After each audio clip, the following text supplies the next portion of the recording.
Hello there and welcome to a little video update about the Save the Spring programme on the River Dee. If you've been following us already, the Save the Spring programme is a partnership between the team on the River Dee Trust and the Dee District Salmon Fishery Board and the Atlantic Salmon Trust. And it's a two-pronged strategy to restoring the upper River Dee catchment, which is the heartland of its spring salmon. Our recent updates on the programme have been very focused on the wild fish repopulation methods that we're trialling this year. But the other half of the programme is about the habitat restoration and trying to make the catchment more resilient for wild salmon and other species in the future. So I'm joined today by Edwin, who is River Operations Manager on the River Dee. Edwin, thanks for joining us on a little video. And I thought what we'd do to start with is really have a look at what the problem is. So Edwin, where are we? Yeah, so this is a site that I'm very familiar with and watched over the years, and it's so dramatic the way this has changed since the big flood in Storm Frank and then the subsequent floods since then. We're actually standing on the old edge of the river, and now you can see, 10 metres away till you get to the water now. And that's been a series of flood events that happened after Storm Frank. Storm Frank opened up that bank on the far side, and then each flood has moved it further and further back. That's putting huge amounts of sediment and rock into the river. I mean, you can see massive amount of erosion here. So the process started recently with Storm Frank, but then these big winter spates that we have are just adding to the problem.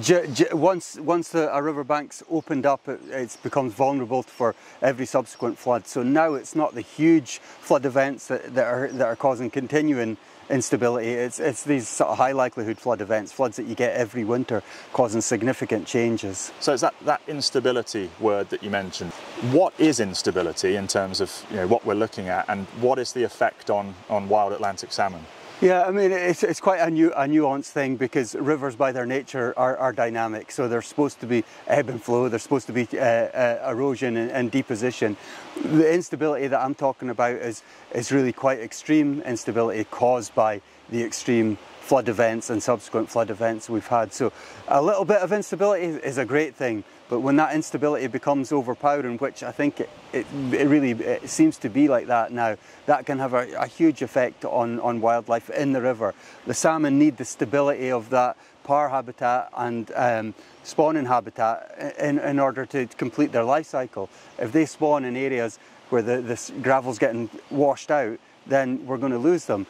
So I guess gravel washed out, making it unsuitable for spawning, yes. But also eggs or juvenile fish being washed out as well, because they don't have cover, or that's the right sort of protected habitat. If your strategy as a salmon par is to hide behind a cobble when you get a flood, and that cobble starts rolling down the river, you've lost your cover. You are really struggling. So we're not just seeing the gravels, the fine gravels moving, we're actually seeing huge boulders getting rumbled about in these events. So that instability there is one of the issues. Yeah. So this is one example, you said. So we're on the Muick catchment because it's where we're prioritising the work this year. But this is a common occurrence throughout these important upland tributaries, is it? Absolutely. I could take you to huge amount of examples very similar to this. In fact, the main river itself has got huge areas of instability. And 20 years ago, 50% of the riverbed on the upper Dee was stable. Now that's 10%, and potentially could get a lot less with each flood that comes. So we kind of need to try and make a start at getting that stability back into the river for the benefit of all the wildlife that rely on it. You showed me an amazing picture earlier, which I'll put up on the screen. There was a bridge about 50-60 metres down from this point, which is no more. Incredible power of water there, so that's just one visualization of it. But there's something we can try to do about it, and that's what the Save the Spring habitat side of the programme is about. So I think we're going to head upstream of here. We're going to look at a little bit of the habitat restoration work that you guys have been doing, and that we're going to continue in this partnership, and see how what we're doing is working towards taking the sting off these events. Is that right? Absolutely. We've got to try in the future to take the peaks and the troughs of both high and low flows and try and even them out, and nature's got a great way of doing that. So Edwin, here we are a little bit further up the river. How much further upstream are we from that bit of storm damage that we looked at? Maybe about 5 kilometres. Right, okay. But important to be working above that so you can take the sting, take the peak off those flood events, so it has a benefit further down. Yeah, I think the damage that's caused further down, you can't fix it there on site. You need to fix it right up in the headwaters, right far up into the top of the catchments. Yeah. So one of the tools that we have for habitat restoration to get that benefit is restoration of native woodland. Yeah. And we're standing in an amazing area here. So what have you guys been doing here? What's in front of us? So in partnership with Balmoral Estate on this side and Glenmick on that, we've got a huge 40 hectare enclosure that we've planted up with about 50,000 trees back in 2021, 2022. So we're trying to replicate the sort of native woodland that would have been here. So we've got lots of rowan, alder, birch, willow, masses of those different kind of trees, and those are really important for providing insects and things for all the wildlife and things here. But also on top of all the trees we've planted, nature's come along and regenerated masses of Scots pine and other trees. We've got the Muick channel, the river channel, right here, so we're in that riparian riverside zone here. Yeah. So we've talked about the benefits that restoration of woodland is going to bring for that stability issue that's really important.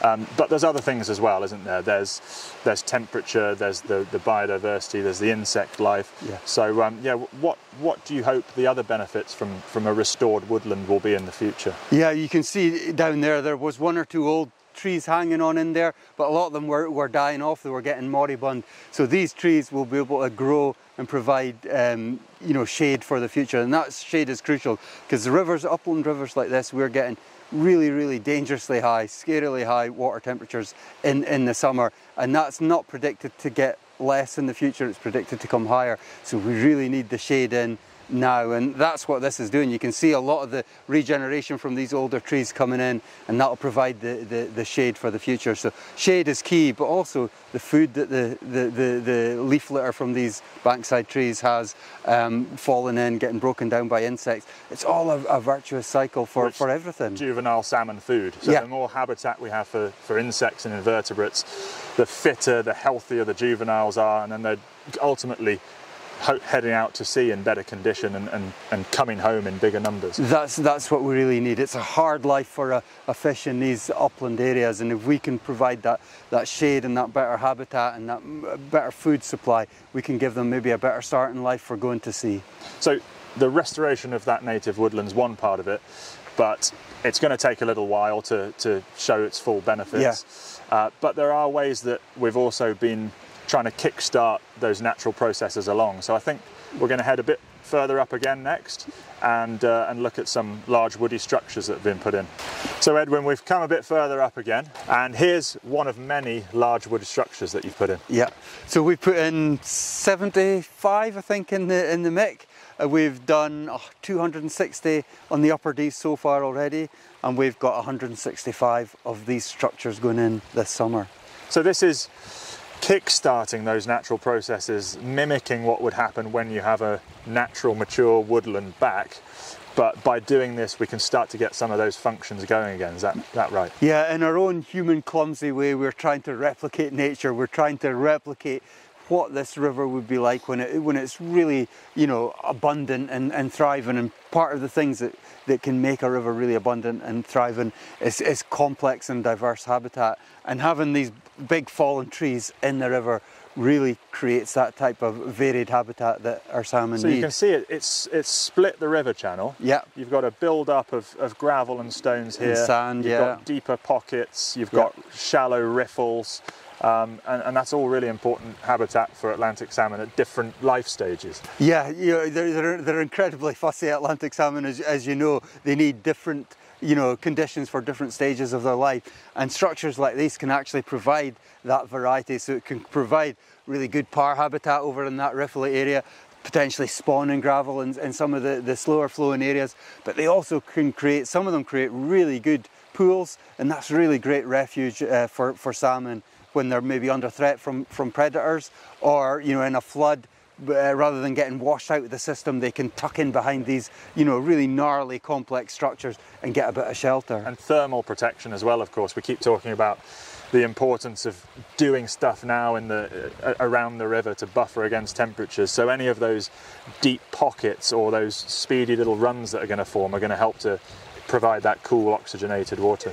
Absolutely. These could be places of refuge in really extreme temperatures, somewhere where the fish can potentially go and see out that overly warm spell. When I've been over on the Lorgie that put structures like this in the river, on a warm day, all the fish were congregated in these deep pools, and that tells you something, And I think as a great little bit of observational evidence, you filmed salmon using some of the large wood structures already, haven't you? Yeah, so at spawning time, walking down the river in waders, I've spooked salmon and they've gone straight under the newly installed large wood structure and tucked in there, and I managed to put the phone under the water and filled them. But it just shows you that they are instinctively going to go and find cover, and these structures are that cover for them, But it's not all about trees, is it? There are other things that we can do on the landscape to slow the flow of water down. So I think last stop you're going to take us to have a look at a leaky dam. Yeah, which doesn't sound very exciting, I will guarantee you, but getting water held back in the landscape is going to be crucial for us going forward in this, climate change that we're having to tackle, and also the biodiversity crisis. We've lost more than 80% of our wetlands. Those are incredibly important, and to create that sponge effect, to slow the flow, to hold it back, we can use really simple things like leaky dams, debris dams, to try and form a part of that holding the flow back. So here we are, Edwin, at one of these sections of leaky dams. Yeah. So can you tell us what you've done here in this place and what it's doing to the river and the catchment? So we've put in over 200 leaky dams and debris dams in this catchment, and this links back to that instability in the river and creating that sponge effect, so that when we do get high flows, they're not all these small ditches and things aren't coming off the hill at the same time and going straight into the river. If you put in a series of debris dams and leaky dams, which is just basically using natural wood to create leaky dams, you can hold back the flow, and you can see what's happened here. All this material's been dropped out because the flow's been held up. That incised ditch has built back up, and that's allowed the water in a high flow to get onto that land and into the floodplain, soaking into the floodplain like a sponge and reducing the amount of flow that's going directly into the river in a flood.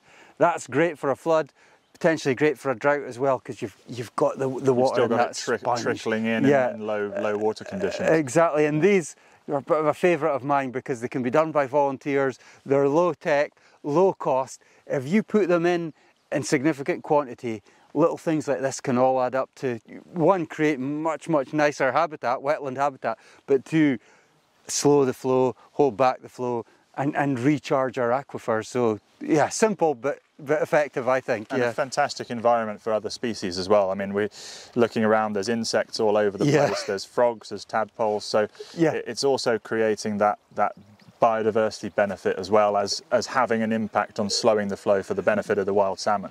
Yeah, absolutely. Great for amphibians, and also you've seen some of the wildflowers around in the wetted areas. You've got a much greater variety of plant life and things like that, and all that benefits the insects, which all has a knock-on effect in the wider environment. So yeah, simple but effective. So all this habitat restoration is just one half of the strategy that the Save the Spring programme is taking.